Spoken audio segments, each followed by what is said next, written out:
मैथिली दुल्हन। इसके मनमोहक गीत जरूर सुने। यदि अच्छा लगा तो चैनल सब्सक्राइब जरूर करें।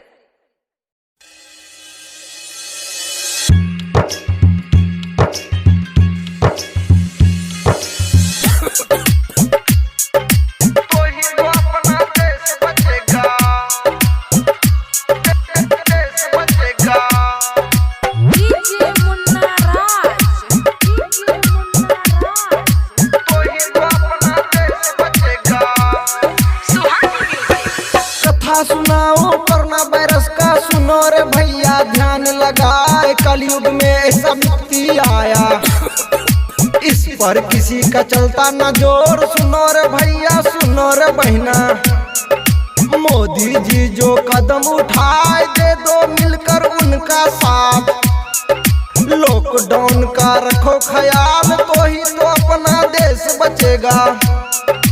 इसका है ना कोई इलाज, सुनो रे भैया विपत है भारी। घर से निकलना सोचो बाप, तो ही तो अपना देश बचेगा।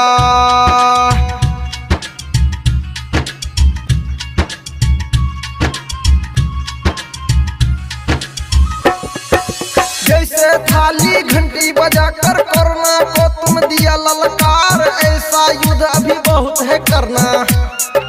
सब कोई मिलकर रहो तैयार, साफ सफाई पहला लक्ष्य लो। घर से बाहर पैर न रखना, यही देना सबको संस्कार। कोरोना वायरस है इलाज, सावधानी है इसका इलाज। सर्दी खांसी हो जुकाम, डॉक्टर से तुम सलाह ले लो। नहीं करना है खुद उपचार, मोदी जी का है प्रचार।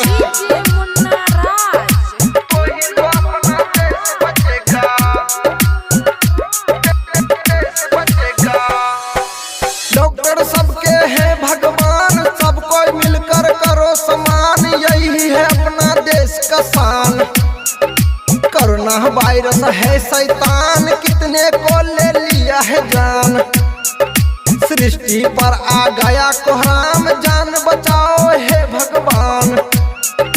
खुद बचो सबको बचाओ, कोरोना वायरस दूर भगाओ।